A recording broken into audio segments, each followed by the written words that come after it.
Good afternoon. My name is Alfonso Gambone. I am a criminal defense lawyer in Philadelphia whose office services Pennsylvania and New Jersey clients. Over the years, my law firm, Gambone Law, has produced hundreds of blog articles, videos, newsletters, and a variety of different content for our clients and their families to help them with their criminal cases.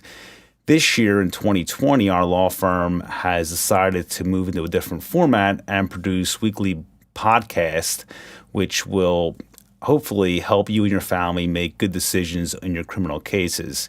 Every week, I plan on addressing a topic in criminal defense based on questions that we receive from clients. This is how we've generated most of our content throughout the years, and hopefully you and your family will find it helpful. This week, I plan on discussing the topic of preliminary hearings in Pennsylvania. So what I'm going to do is take a bunch of questions from our clients that they have sent in to us and take them one by one, and through those questions explain this concept. So as an overview, what is a preliminary hearing? A preliminary hearing, many people believe it's like a trial, but it's not. It's much different than a trial. The evidentiary burden of proof is much lower at a preliminary hearing than at a trial. One of the first things that we speak about with clients is that a preliminary hearing, the purpose of it is to ensure that a person has an opportunity to challenge the charges against them and force the state or the Commonwealth, in the case of Pennsylvania, to show that there's enough evidence for a case to proceed to trial. So the burden of proof at a preliminary hearing, unlike a trial, is not guilt beyond a reasonable doubt, but what the law calls a prima facie burden of proof, more probable than not that a crime was committed and the person accused of that crime committed the crime. So let's take the questions. First question from our client: my current criminal defense lawyer is telling me to waive my preliminary hearing. Is this a good idea? Well, this is a very common question, and every case is different. It's not a quick decision that should be made just at the spur of a moment. The decision to waive a preliminary hearing is often very complicated. Now, many people may believe that an attorney is advising them to waive the hearing simply because they don't feel like presenting a case or some other random reason, and that's simply not the case. There is a very good reason for waiving a hearing often. In most situations, you may elect to waive a hearing where your attorney has negotiated something with the prosecution or the district attorney's office. So, for instance, as a waiver of the preliminary hearing, the prosecution may have agreed to set bail at a certain level or not seek a higher bail. In addition, your attorney may have negotiated a waiver in the hope of having charges downgraded or dismissed. So, for instance, if you're charged with an aggravated assault charge, if you waive the preliminary hearing, they would agree to downgrade it to simple assault, which is obviously going from a felony to a misdemeanor. Or, for instance, if you're charged with a felony of the first degree, they would have agreed to downgrade it to a felony of the second degree, making it a much less serious of a case. So these are all reasons why you may waive a preliminary hearing. In addition, sometimes waiving a preliminary hearing is a condition of being considered for diversion programs like accelerated rehabilitative disposition, otherwise known as the ARD program, which is a common disposition if you're charged with drunk driving or sometimes a minor drug offense. So these are all important considerations. But again, a waiver doesn't mean that you're just pleading guilty. You can waive a preliminary hearing and still go to trial. Now, obviously, if you waive the hearing, you don't have a transcript which you can use for possible motions in limine or otherwise known as pretrial motions, which is sometimes helpful. But waiving a preliminary hearing doesn't mean that your case is over. It's just a strategic decision between you and your lawyers that you have to think about. Now, if you are waiving the hearing, it's always a good idea, and I would definitely ask your lawyer why you're waiving it. If you're simply waiving it, you're not receiving anything, well, then I would begin questioning that attorney's strategy, if there even is a strategy. Don't just waive it and receive nothing for it. Okay, so next question. My lawyer didn't ask a lot of questions during my preliminary hearing, and I felt like he was more listening than arguing. Did I hire the wrong lawyer? Well, not necessarily.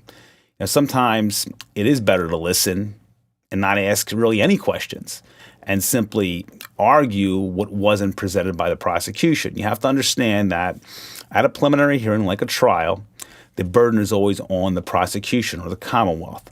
So your attorney doesn't have to present anything, doesn't even have to ask a question. He can simply argue what the prosecution failed to present.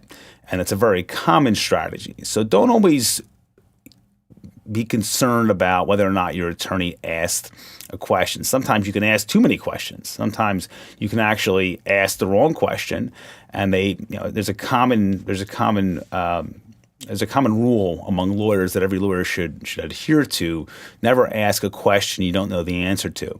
And I follow it, and the lawyer that you hire should follow that same rule. You never want to ask a question that you don't know the answer to. So often clients will sit next to us at the defense table and kind of nudge us to ask a question or write a question down and ask the lawyer to ask it. And there's a very good reason why a lawyer may not be asking a question. Sometimes they actually know what the answer is going to be, or even if the answer may seem helpful to you, the lawyer knows it's not going to help your case, and if anything, it's going to jeopardize something that they plan on doing down the road. Now remember, at a preliminary hearing, you're not at trial, so the Commonwealth isn't required to prove you guilty. So the judge is just considering whether enough evidence exists for the case to proceed to trial. So a lot of questions really cannot be asked because they're not appropriate for that particular forum. And I believe that there's a question later down today that I'll address regarding the proper questions to ask at a preliminary hearing and why certain questions are objectionable. But again, as far as the actual questions are concerned, don't be concerned about how many questions are being asked.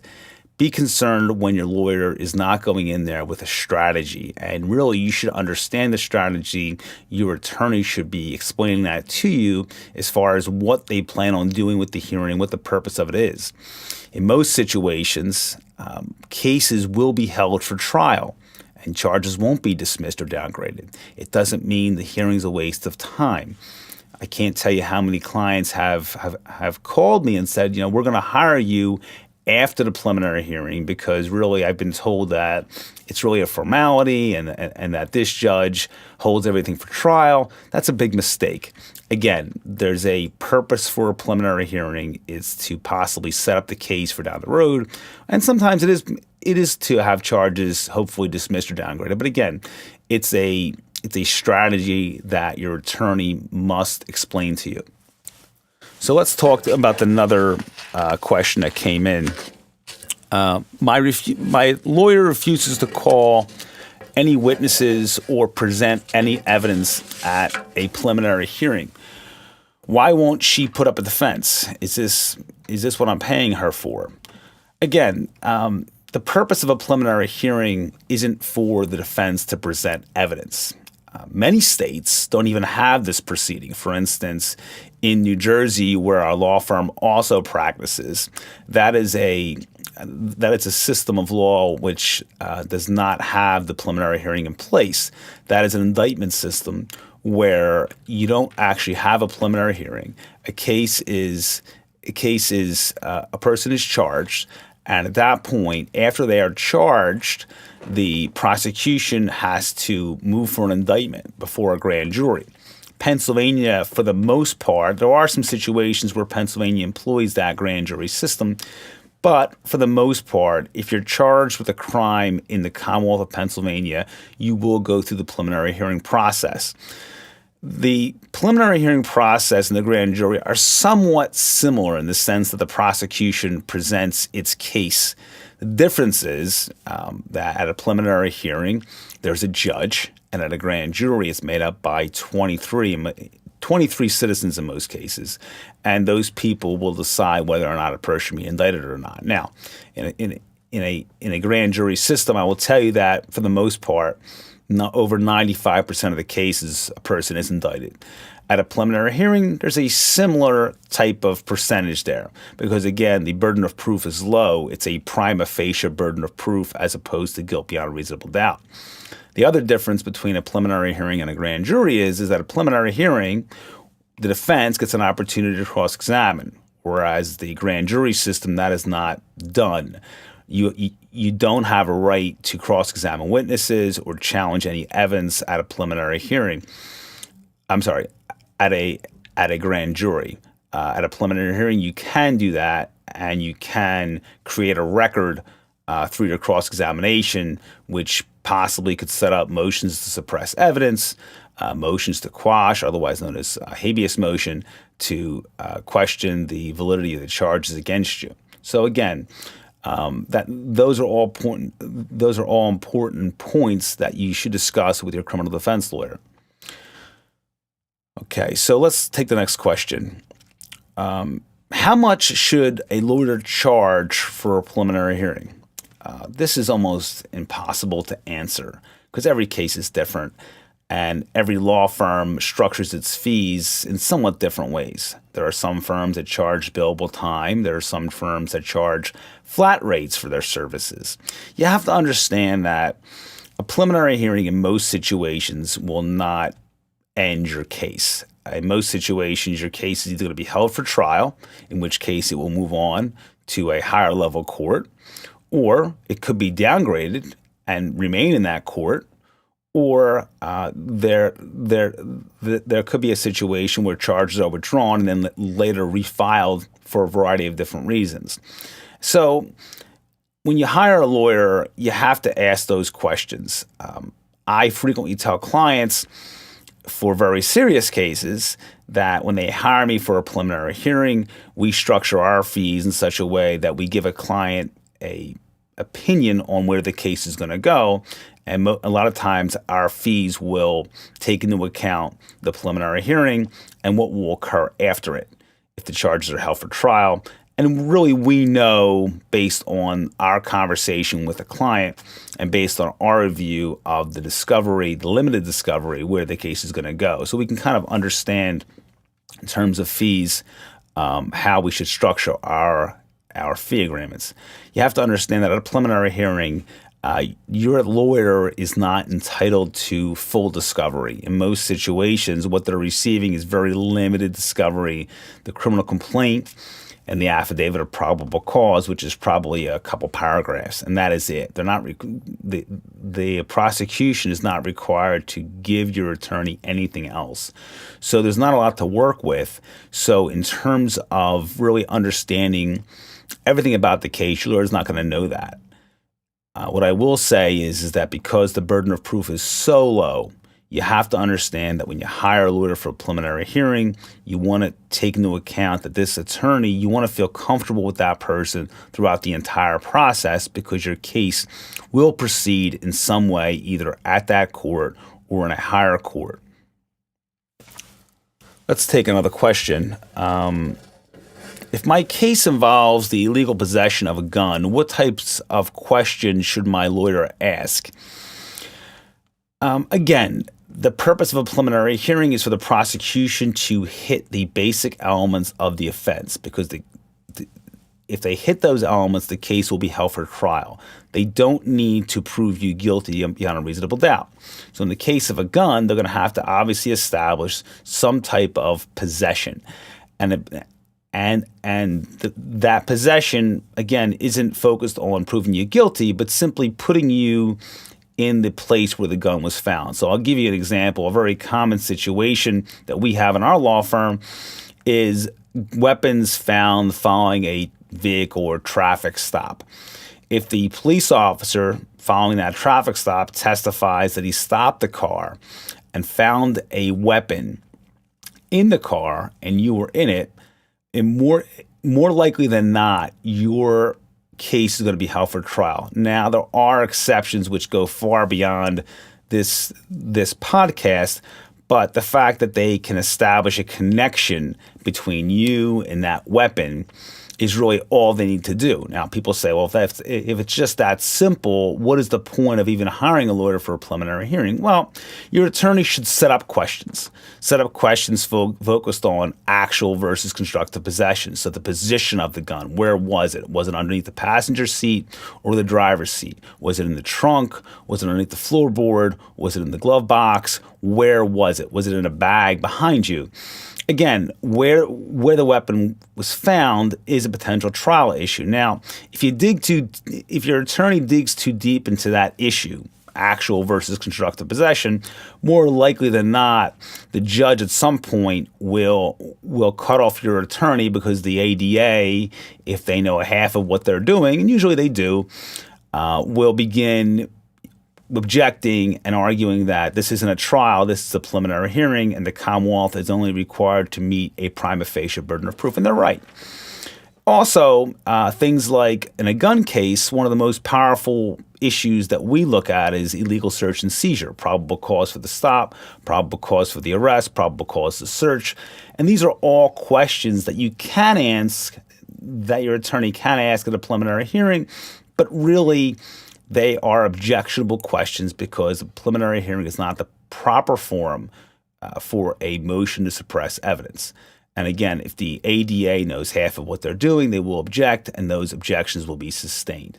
So again, if you're charged with a illegal gun, your attorney should focus those questions on possible issues at trial and at a possible motion to suppress, to set those issues up. Even if the question is objected to, you at least kind of know based on the witness's possible response, because in some situations they actually do give an answer, and it's recorded, and your attorney can kind of use that to determine the strategy or the strength of the prosecution's case. Let's see here. Next question.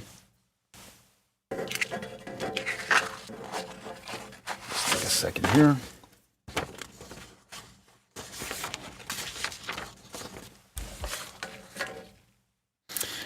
Okay, this is a common question. If the prosecution's witness doesn't come to court after 3 court dates, is my case automatically dismissed? Well, not necessarily. People will tell you that there is a 3 strikes rule. When they come to court, the prosecution has 3 opportunities and the case gets thrown out. That's not always true. Now, frequently that does occur, but you have to understand that there are a variety of reasons why a case may be continued. So, for instance, if the officer who's going to testify in your case is injured on duty, sometimes known as IOD, or he's sick, he or she is sick, the judge more than likely will not dismiss or throw out a case for a legitimate reason like that. They are not going to throw out a case because of an officer's illness or sickness or injury. Second, what is the reason why a potential lay witness doesn't come to court? If the witness is in the hospital, had an accident of some sorts, and it's a legitimate reason, again, the judge doesn't have to dismiss the case. Now, if there's a situation where the witness is simply failing to appear and the prosecution doesn't have a very good reason, well, then obviously your attorney should jump all over that and ask for a discharge for lack of prosecution. Also, you have to understand that there are situations where the defense is not ready to proceed. So the prosecution may not be ready to go, and your defense lawyer may also ask for continuance, in which case it's a joint continuance, in which case that time wouldn't count solely against the Commonwealth. It would count against the defense as well. So that's all. Those are all common situations. Please don't rely on a witness not coming to court, and don't ever, ever, ever have you or your friends or your family ever contact a witness and tell them not to come to court. Witness intimidation is a very, very serious charge. You do not want to be involved in that. It will make your case 100 times worse. If you are charged with a crime and facing a preliminary hearing or trial, the best thing you can do is be honest with your lawyer and stay away from the victim and their family, because the prosecution is ready for that. They are ready for someone to reach out, especially in a serious case. They're ready for someone to reach out and make some type of offer or threat or intimidation or coercion or something, they are ready for it. So don't ever do that. You should never, your strategy should never be, and your lawyer's strategy should never be, obviously, the witness is not coming to court, so we don't really need to prepare. Prepare for every case. Assume that witnesses will come to court. I will tell you that if it's a non-civilian police witness or law enforcement witness, they more than likely will come to court, no questions asked. And civilian witnesses, many ADAs that I have dealt with over the years are extremely aggressive about getting witnesses to court through subpoenas and sometimes even issuing bench warrants for the people to come to court. If they don't come, they will actually send sheriffs out to arrest the person for failing to come to court. So again, a person not coming to court, don't rely on it as a strategy. Okay, another question. The judge kept objecting to all my lawyer's questions during the preliminary hearing. This seemed very unfair. He kept stating that these are trial issues. What does that mean? Well, I talked about that a little earlier. A preliminary hearing isn't a trial. So if your attorney begins asking questions that are inappropriate for that forum, the judge will begin sustaining objections. Now, usually the ADA will object, but there are judges who are very prosecutorial minded and will simply say sustained because the ADA in the room is very young or inexperienced. It's not fair, but it happens. So your attorney has to understand what questions are appropriate at a preliminary hearing and what questions are not. Same goes for motions to suppress evidence based on a violation of your Fourth Amendment rights. Again, if your lawyer's asking questions focused on that issue, it will draw objections because the questions aren't appropriate. Again, it goes back to your lawyer understanding the process. So that's all the questions I have this week for preliminary hearings. I hope you find this helpful. It is my hope that every week you will tune in for our podcast. If you'd like more information about our law firm, please visit us at Gambone.com. Our phone number in the office is 215-755-9000. You may also email me directly at alfonso@gambonelaw.com. I spell the name Alfonso, like the Italian spelling. I hope you all have a great week, and I'll talk to you soon. Thank you.